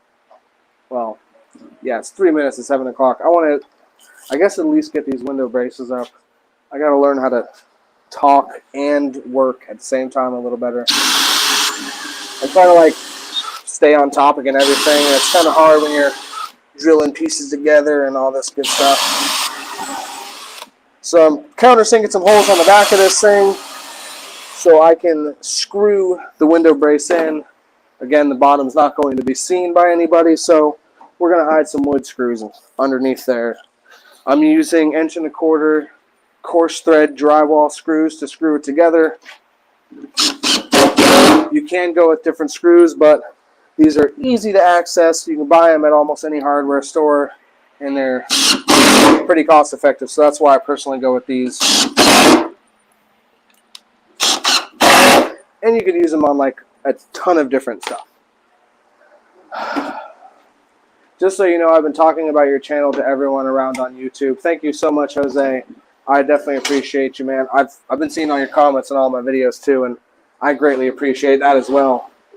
It's one thing for people to watch my videos, but when you comment, it definitely shows a little bit more, I guess, dedication, or shows that you like it a little more. I know I'm even kind of not always going to comment on a video unless I really like it, or maybe have something to say, or you know, it's funny or whatever. But I guess with this live stream situation, it's a little different because you can interact a little better. That's also why I did it, though, so I can interact with you guys a little more. Want to build up this stream. It's like, it's funny, every different form of social media I use, it seems to have different challenges. Facebook, that took like forever for me to grow. I think I have almost 20,000 followers on there, and that took 5 years, honestly, like for real. Instagram, definitely way easier, way faster. Seemed like more of my audience was on Instagram per se. I have 42 there, almost 43, which definitely took a long time to build, but man, nowhere as hard as YouTube, dude. YouTube takes the cake for a tough platform to break into, especially with the fact that there's already so many great bass channels. Like, I'm not even going to try to pretend like I'm doing anything. Well, I feel like I'm doing something special with the fact that I have my own style, and also I really do believe I don't want to say one of the best on YouTube, but I'm one of the better builders on YouTube. So I would like to grow it as big as I can. And YouTube is very hard to break through. I've found that to be so true. Porta boxes don't have sharp bass hits like a sealed box, in my opinion. Think sharp. I guess you could say that. I really prefer the sound of a ported box over a sealed box, even if I can fit, or you know, what's the best way to say this? Even if the sealed box was louder and I had to sacrifice the amount of bass I got, I would still prefer having a ported box over a sealed box.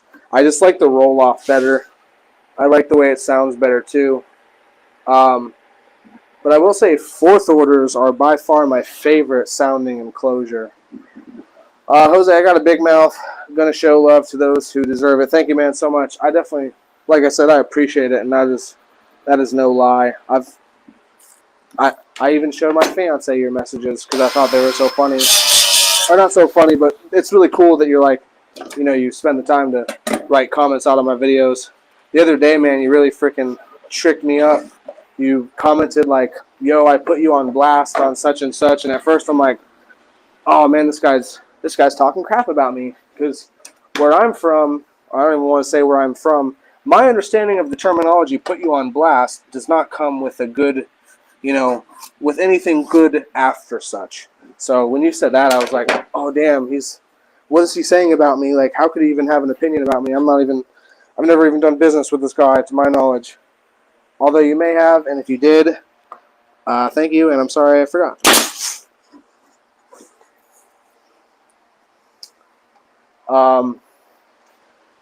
I heard you on Facebook, Bassheads on a Budget group, and MBE comments on YouTube when you showed up on YouTube just like that. Yeah, I've seen Bassheads on a Budget. I'm on that group.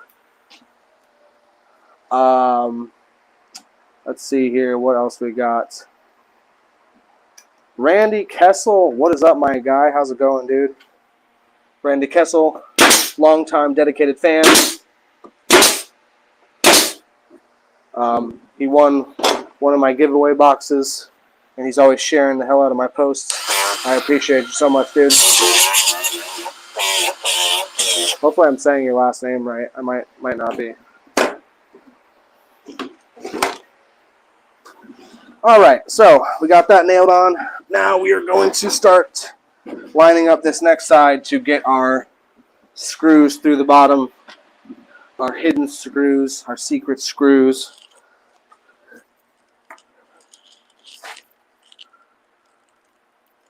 So we got to continue to line up using the combo square to bring my line all the way up there. Can't go all the way up because I only have a 16-inch combo square. The line is, I think, 17 inches tall. And the combo square seems to get a little out of square when you extend it all the way through. Oh man, my favorite tape measure is breaking. This is disappointing. It's got a crack in it, and now it's like hard to pull out of the damn tape measure thing. I have about 25 other tape measures, but I don't want to give up on this particular one. It's my favorite one. I just don't want to do it. I'll use it until it's completely broken. Just chilling, Yeppers. Got it right. Randy, again, thank you for watching, man. All right. Going to shoot that one a little more confidently. Hopefully that confidence didn't backfire on me. And we are golden. Now we're just going to come back through, countersink, pilot drill some holes in here.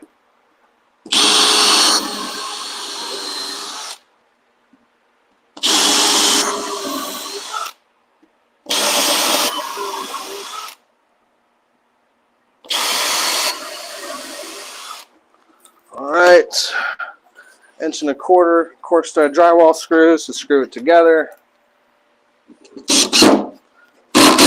If you guys aren't subscribed to the channel, make sure you do that right now. I got a whole bunch of really cool box builds on there I think you guys would like, and you should go check out. Alright. Hopefully I can get you guys a better view once I get this window bracing on here. Alright, let's see. We'll adjust the camera slightly.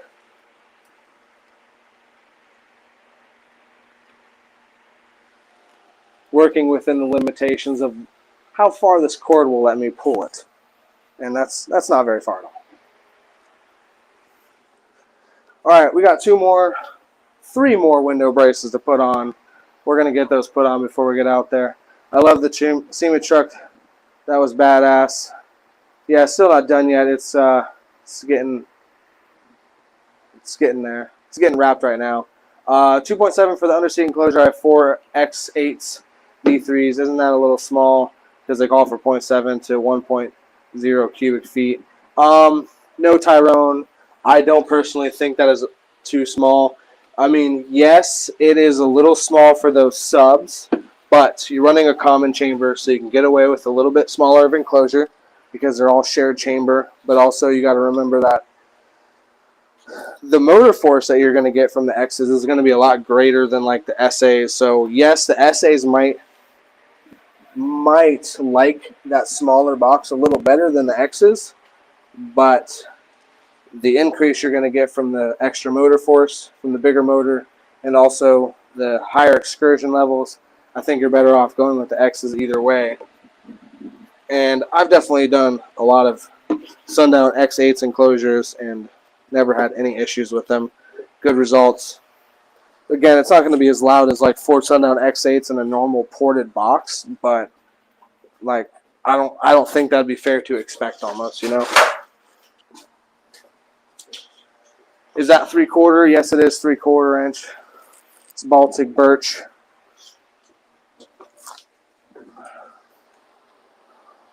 You hold the record for the most glassed out underseat enclosures. I mean, well, I definitely put a lot of fiberglass in, or not fiberglass, plexiglass in my enclosures, but like Bobby Gately does a full plexiglass enclosure. But I really do like the look of mine with having windows. I think that gives it a different look. One day I'll do, when a customer wants to actually pay me a couple $1,000s, I'll do a full plexiglass one maybe. Ugh, these extension cords are failing me again. The stand breaker popped, and now the cord has no power. Alright, it's 7:08, guys. I think we're going to run it until 7:30. Hopefully I can get these window braces in before that time. If not, we'll just run it to 7:30. Whoa! If you guys witnessed that live, I hope you liked it.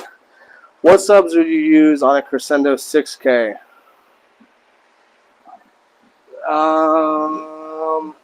You like Sundown, so maybe some ZB5s? Or sorry, ZB6s? Because you might as well use the newer subs. ZV6s, I would say. 2 ZV6s. Own it. You do amazing work, bro. Thank you, man. I definitely appreciate you. Quick with it. Yeah, dude. That was ridiculous. I did that with the router one time. I caught that on video, too. I think the fact that I'm trying to do it on video gets me a little flustered or forgetful sometimes. Especially live. Like, I can post a video hoping like 1 million people watch it. But when I do it live, it definitely gives it a different level of anxiety, or ups the ante, rather, whatever. You don't want to make mistakes, I guess, like that. Although it kind of turns out to be funny in itself, too. So, hey, buddy, I finally got my Tahoe. Is there any way you could build me a box on side compartments and back? No. Only because I'm stepping away from doing boxes like that and sticking solely to trucks with all my new orders. So sadly, no.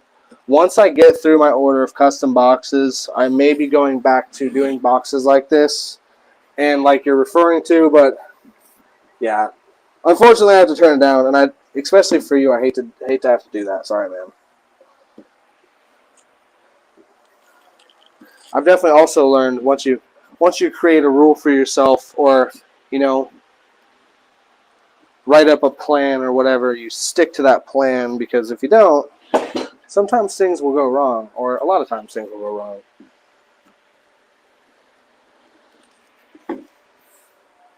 It's funny, the other day, I posted in the video that I did that, you know, basically says, like, I'm not building custom boxes anymore. Someone commented below, like, oh, you're only worried about it because you want to make more money. And it's like, well, yeah, like who would not want to make the more money if they could make the more money? Don't worry about it. It was a good blast on Kicker Live, but I know what you mean. LMAO. Yeah, no, for sure. Fusion, Destiny, I think I saw your comments on Kicker. Yeah, guys, go on Kicker Live and tell them they should be watching Customlowz in the shop with Customlowz live. Yeah, you guys definitely should tell them that for sure. All right, we got the next window braces in here. Let's see if we can get a slightly better camera angle for you guys. It's kind of hard because I'm restricted by the. You know what? I think we're gonna have to deal with it. I'm restricted by the dang charging cord, and at this point we've been streaming for an hour and a half. Alright, so you're going to have to look at the back of this box for just a moment. Just going to figure out where to put my glue at, where to line this thing up at. Marking it out with pencil. Then we're going to glue it, brad nail it, all that good stuff. And put some screws in it too. We'll do some screws as well. Thank you, Fusion. I appreciate you, man. All right.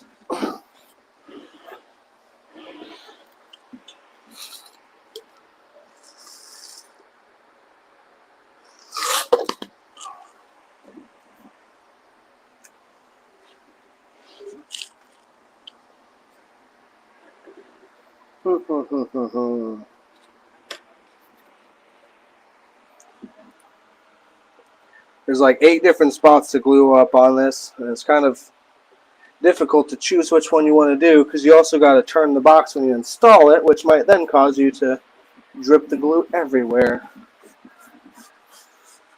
And this is a bare wood box, but I want to try to keep it as clean as I can inside the box, and also limit my sanding as well. There was another dude who was on here. I don't know.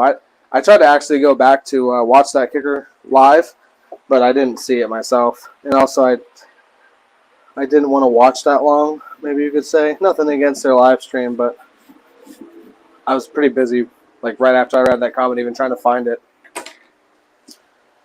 Okay, let's see here. You guys can look at the back of the box again, sorry. Make sure you guys are subscribed to the channel if you're not yet. Let me hear you guys. If you're watching the video right now, drop me a comment. Let me know you're here. And I don't just mean the regulars. All 18 of you, I want to know who's watching. On your IG, you had pics of an underseat box with a fiberglass bottom. Do I do those? Yes. Do those yet? Are you talking about the 20 to 2021? No, those are still in. That's still kind of in prototype mode, honestly. I got horribly busy as well, and I had some kind of complications, I guess you could say. I'm trying to make the enclosure something that I can repeat over and over and over again. What's up, bro? Justin from Hawaii. How's it going, Justin Raven? Thank you for watching. DK's in the building. What is up, DK? How's it going, my man? PJ in Atlanta. How is it going, PJ? Yeah, but like I said, the fiberglass bottoms for the 20 to 21, those are in prototype mode still. There's a lot to figure out. I am trying to make something that is mass producible, which requires me making a mold. The mold is custom, and you kind of have to design the mold to obviously best reproduce your shape, and that takes a lot of work to get right, to get solid. You know, when you're doing fiberglass, the heat can actually warp your panel.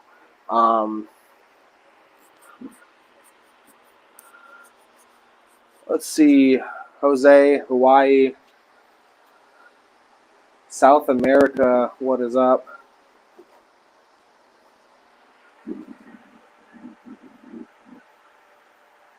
I know we got some people watching who aren't commenting. Why are you watching if you're not going to participate, you know? Although don't leave either, because we got to keep the viewership up a little bit. But the comments always help. Also, make sure you guys go check out my all my other videos. Sorry, I missed the beginning. What box are you building? Oh, sorry, Sean Barlow. I guess I could have. Probably should repeat that somewhat in the middle of the process. It's a box for two DC audio level 6 18s. It's got triple baffle, plexiglass. As you can see, a whole bunch of window bracing, a whole bunch of good stuff. All right, so now let's slide this piece in here. Hopefully it's still lined up pretty decently.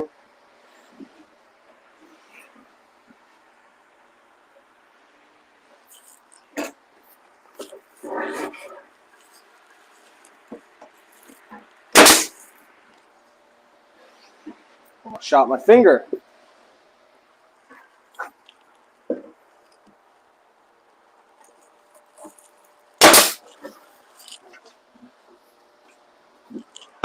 Really though, the nail did come out the other side. South Carolina, what is up, Dexter? How's it going, man? Jose, or John, sorry. Jose, LOL. That's your Spanish name, John. It's Jose. You suck at carpentry. Practice. Practice always makes everyone better. Although I did go to carpentry school, so I do have some formal training in carpentry itself. None in box building, but definitely some good training in carpentry. Plus, My father was a carpenter. My grandfather was a carpenter. Uncles, kind of a whole bunch of union workers also. So I've always wanted to do something woodworking related.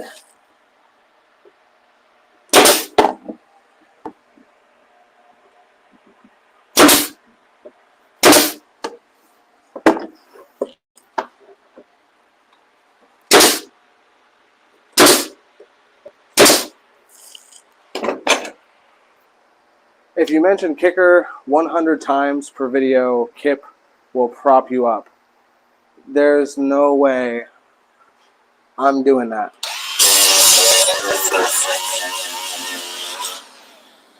And again, that's nothing against kicker. That's okay. We'll slowly, naturally grow. It cost me too much already throwing away Baltic birch. Yeah, dude, Baltic birch is like freaking gold right now. Way too much to be messing up. I definitely understand that one. I always get pretty upset when I make like a big mistake on some Baltic birch, because you just made basically $100 mistake if you mess up a whole sheet. Or even some of these bigger pieces, like messing up that is gonna cause you major money. I'm watching because I'm considering building my box because I have a hatchback that no prefabs will fit. Yeah, hopefully you can learn something, man.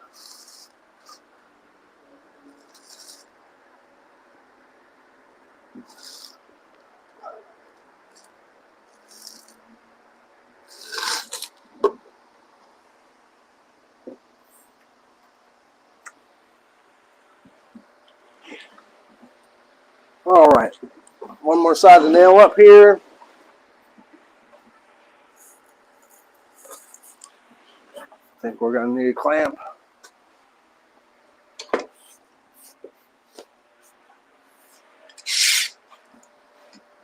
Yep, it was Colby on Kicker Live.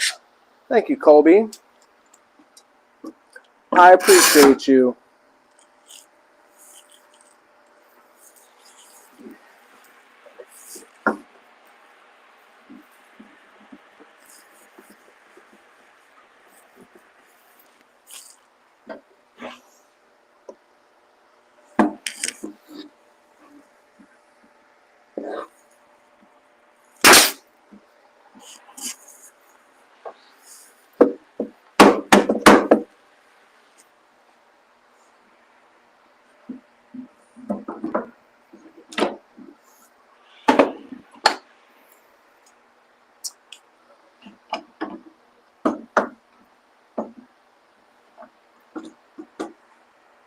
I definitely appreciate you guys sending anyone my way to watch my videos, sharing the videos, subscribing. It's all definitely appreciated, guys.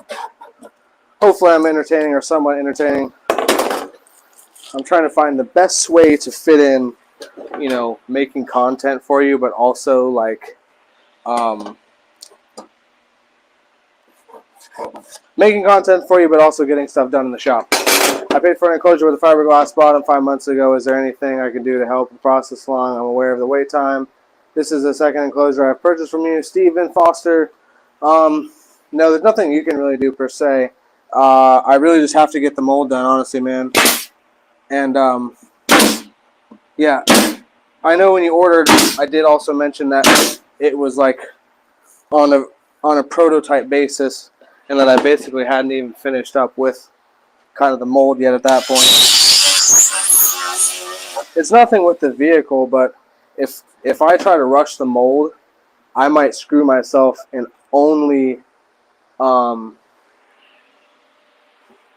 able to produce one box out of that mold, and it might not even be right. Like, I need something that is going to be reproducible 1,000 times or even more. Yeah, they kept talking about MB, and I like him, but he's not as good as this guy. No, MB don't want the smoke. That's for damn sure. You could tell him I said so. No, I'm just kidding. Well, I mean, I guess you do.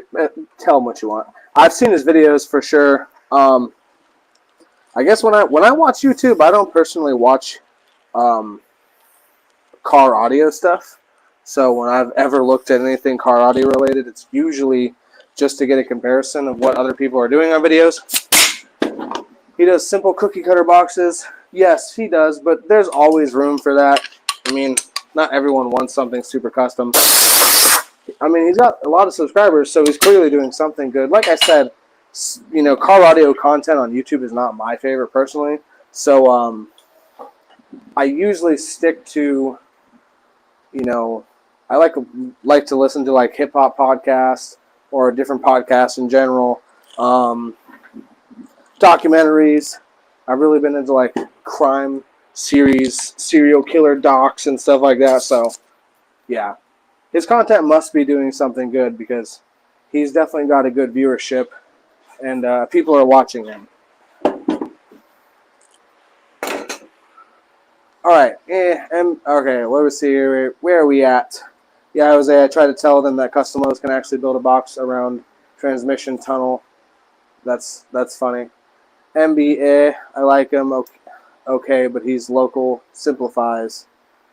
Fusion, yeah, and he's always making excuses about he don't build fourth orders, and he can do it, and he don't like kerfs, but he can do it. Blah blah blah. All right, let's not turn this into a hating match of this guy.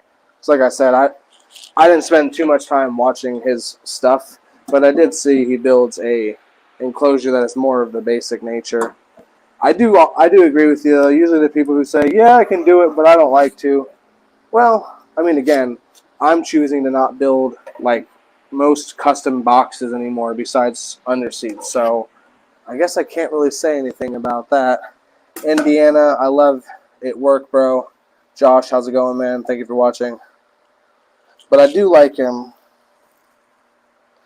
Yeah, Jose, he probably has some good content, like I said. He's got enough subscribers to prove that he's doing something right. More than me, that's for damn sure. Although it's definitely got to be a lot of consistency involved because I haven't even been trying to post videos that long, and I guess that sounds like an excuse in itself. You know what? I don't post good enough videos. That's why I don't have as many followers as maybe.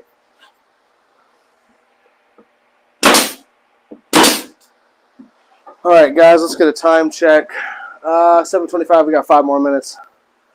We're not hating, bro. We just know Customlowz deserves the props. Thank you, man. I appreciate you, Colby. I know you guys aren't hating. I just don't want him to like somehow get tagged in something and then come back and say, "Why were you hating on me?" When really, that's far from the intention. We got 5 more minutes, guys, before we get the hell out of here. It's been a long day for me already. And I want to get home.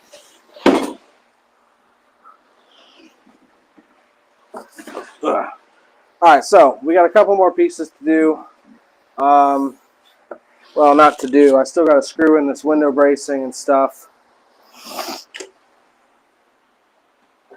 Got to line up everything on the bottom as well to start nailing the bottom in. Dropping everything before I get to it. Took that off. LOL.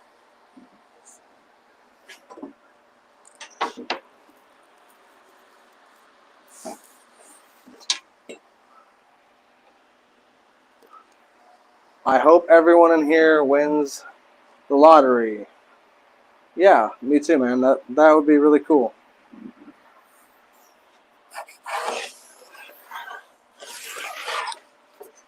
I'm going to buy me a CNC if I win the lottery. Okay. So hopefully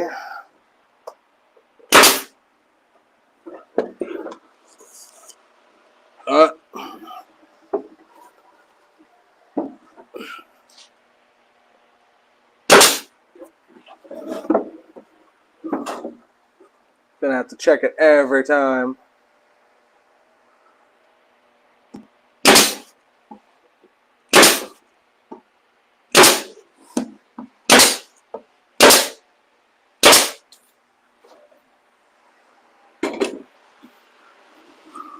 Who wouldn't want to win the lottery? Yeah, I agree. Probably everyone would like to, but hey, man, let them wish us lottery winnings.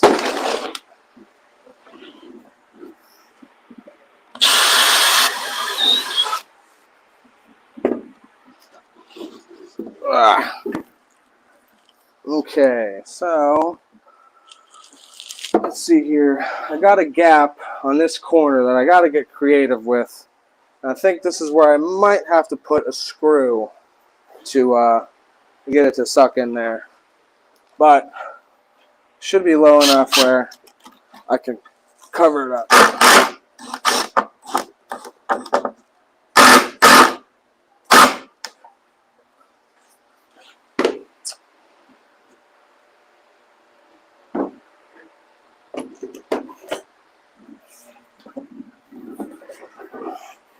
Yeah, I'll build you an enclosure for free if you buy me a CNC. Okay. Still got to close up this gap a little bit. It's a little bigger than I'd like. We're going to have to get some clamps on this bad boy. Screws ain't doing it. I don't even know if I have a clamp that's long enough, though. Nope. We're going to have to double clamp it.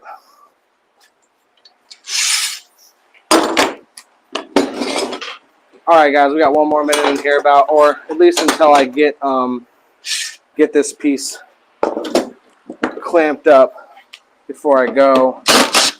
Let this glue dry overnight. Having to kind of use double clamps over here because I don't have a clamp that's long enough.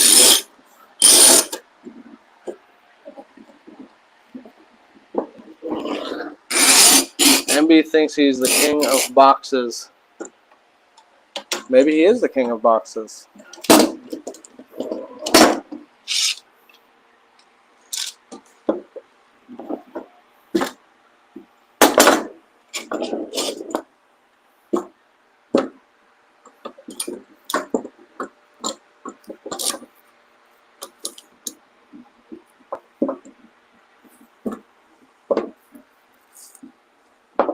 I'm having one hell of a time trying to get these clamps to stay where I need them to.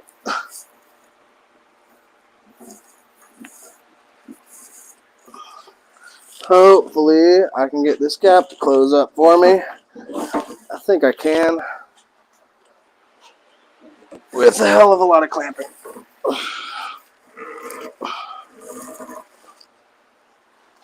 I don't know.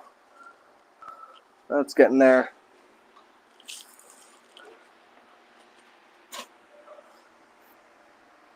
Oh, that's what I'm doing. I got 2 clamps on there. You can see.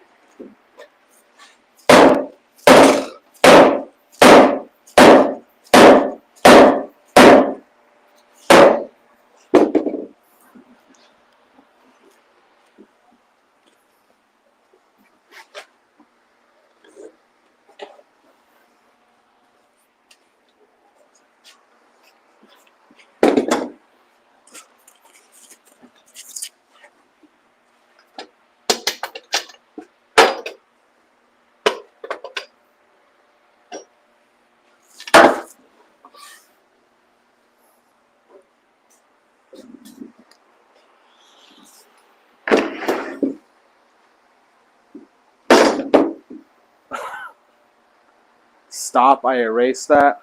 I'm not sure what you're talking about.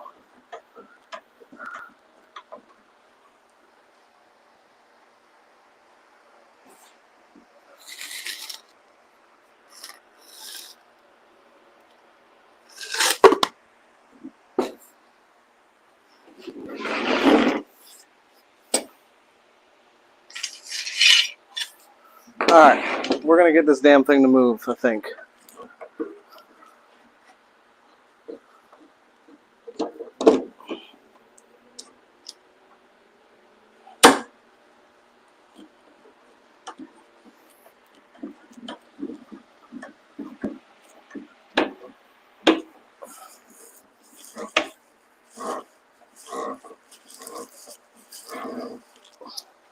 I don't want to do it, but I might have to clamp on this clamp over here, or wrench it. I really hate the idea of it, but I need it tighter.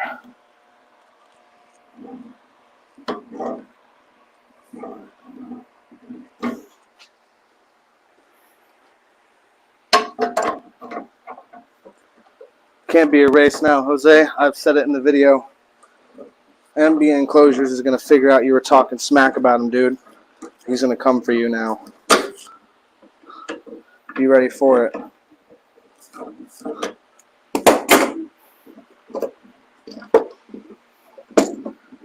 Alright. Let's see if I can get this right.